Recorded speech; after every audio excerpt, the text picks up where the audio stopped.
দেখছেন যমুনা নিউজ। দাম্ভিকতা পরিহার করে সহনশীলতার পথে এসে আবারও আলোচনায় বসার আহ্বান জানিয়েছেন বিএনপির মহাসচিব মির্জা ফখরুল ইসলাম আলমগীর। রোববার সকালে ঢাকা ইউনিটি মিলনায়তনে ডক্টরস অ্যাসোসিয়েশন অব বাংলাদেশ আয়োজিত এক অনুষ্ঠানে কথা বলেন মির্জা ফখরুল। নির্বাচন কমিশন পুনর্গঠন নিয়ে খালেদা জিয়ার প্রস্তাবনার ভিত্তিতে আলোচনার সমস্যা সমাধানে সূচনা হতে পারে বলে মত দেন মির্জা ফখরুল।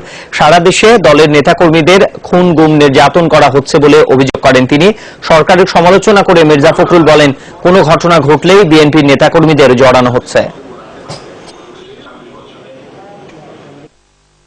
অহংকার, দাম্ভিকতা, সহনশীলতার অভাব এগুলোকে পরিত্যাগ করে স্টেটসম্যানশিপ ব্যবহার করুন, রাষ্ট্রনায়কের মতো আচরণ করুন। দেশের এই সংকট থেকে উদ্ধার করে নেওয়ার পর যেন আপনি নেতৃত্ব দিন, আমরা তো চাই সেটা, বিকজ আপনি ড্রাইভিং সিটে আছেন, গাড়িটা আপনি চালাচ্ছেন। চুক্তিতে না থাকলেও পুরুষ কর্মীর সাথে 25% নারী কর্মী পাঠানোর শর্ত দিয়ে ভিসা বন্ধ করে দিয়েছে সৌদি দূতাবাস। হঠাৎ এমন সিদ্ধান্তে বিপাকে পড়েছে রিক্রুটিং এজেন্সি এবং সৌদি আরব যেতে ইচ্ছুক কর্মীরা। আটকে গেছে প্রায় 20,000 ভিসা। অনেকের স্বাস্থ্য পরীক্ষার মেয়াদও শেষ পর্যায়ে। সমস্যার সমাধানে সৌদি রাষ্ট্রদূতের সাথে বৈঠকের প্রস্তুতি নিচ্ছে প্রবাসী কল্যাণ মন্ত্রণালয়। দীর্ঘদিন বন্ধ থাকার পর গেল বছর সীমিত আকারে খুলে দেওয়া হয় সৌদি শ্রম বাজার। অগ্রাধিকার দেওয়া হয় নারী কর্মীদের। আর চলতি বছরের আগস্টে নিষেধাজ্ঞা তুলে দেওয়া হয় পুরুষ কর্মীর উপর থেকে। শুরু হয় কর্মী পাঠানোর উদ্যোগ। ভিসা সংগ্রহ থেকে শুরু করে স্বাস্থ্য পরীক্ষাও করা হয় সৌদি যেতে ইচ্ছুকদের। কিন্তু হঠাৎ করেই জনশক্তি রপ্তানিতে নতুন শর্ত আরোপ করেছে দূতাবাস। প্রতি 100 জনে নারী থাকতে হবে 25 জন।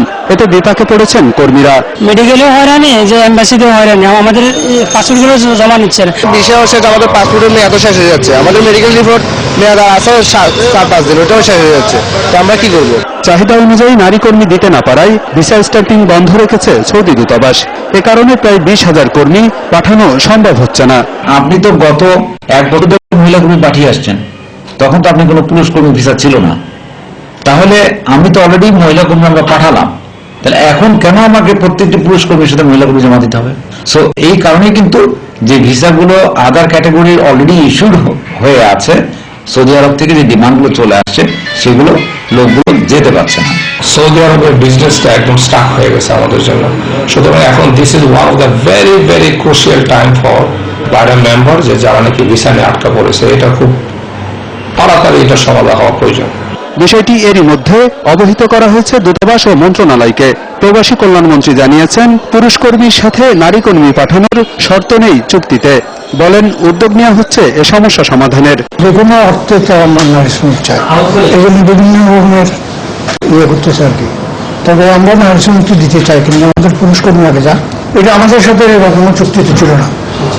যারা করলে আমরা কি করবো? আমরা তাদের সাথে বসে আলোচনা করে এটা সমাধান করতে পারবো, এর বাইরে আর কিছু করা যাবে না। চলতি সপ্তাহে সৌদি রাষ্ট্রদূতের সাথে বৈঠকে বসবে প্রবাসী কল্যাণ মন্ত্রণালয়। এতেও সমাধান না হলে আলোচনা করা হবে কারিগরি কমিটিতে। আলমগীর হোসেন, যমুনা নিউজ, ঢাকা। লিবিয়ায় বাংলাদেশি প্রবাসীদের জিম্মি করে মুক্তিপণ আদায় ও নির্যাতনের ঘটনায় পৃথক দুটি অভিযানে 5 জনকে গ্রেফতার করেছে র্যাব। উদ্ধার করা হয়েছে এক ভুক্তভোগীকে। গ্রেফতারকৃতরা প্রলোভন দেখিয়ে নিরীহ বাংলাদেশিদের লিবিয়ায় পাঠায়, পরে নির্যাতনের মাধ্যমে পরিবারের কাছ থেকে মুক্তিপণ আদায় করে।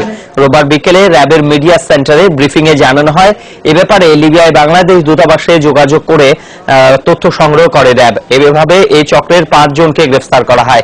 ভুক্তভোগী মিন্টু জানায়, 1 মাস লিবিয়ায় আটকে রেখে নির্যাতন চালানো হয়েছে তার উপর।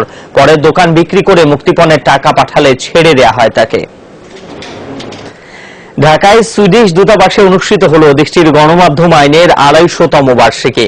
রোববার বিকেলে অনুষ্ঠিত সেমিনারে বক্তব্য রাখেন দেশটির রাষ্ট্রদূত জোহান ফ্রেসাল, সুইডেনের সাংবাদিক জোহান রোমারে, মার্কিন স্ক্রিবাই এবং যমুনা টেলিভিশনের বিশেষ প্রতিনিধি মাহফুজ মিশু। অ্যাম্বাসেডর বলেন, বাংলাদেশের মতো উন্নয়নশীল দেশে গণমাধ্যম সম্পূর্ণ স্বাধীন হতে পারে না। সাংবাদিকরা সরকার ও প্রশাসন থেকে চাপের সম্মুখীন হন, আবার কখনো চাপ সৃষ্টিকারী গোষ্ঠীকে মোকাবেলা করতে হয়। বক্তারা কর্মক্ষেত্রে নিজেদের অভিজ্ঞতা তুলে ধরেন।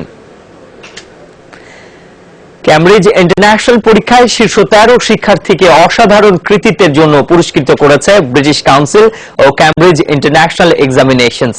রোববার বিকেলে রাজধানীর একটি হোটেলে তাদের হাতে পুরস্কার তুলে দেন জাতীয় সংসদের স্পিকার শিরিন শারমিন চৌধুরী। এ সময় তিনি বলেন, দেশের সক্ষমতা ও অগ্রগতির ক্ষেত্রে মানব সম্পদ অন্যতম। তিনি মেধাবীদের সঠিকভাবে মূল্যায়নের উপর জোর দেন। বলেন, তাহলে দেশের কর্মশক্তির সক্রিয় সদস্য হিসেবে দেশ সেবা করতে পারবে তরুণ প্রজন্ম।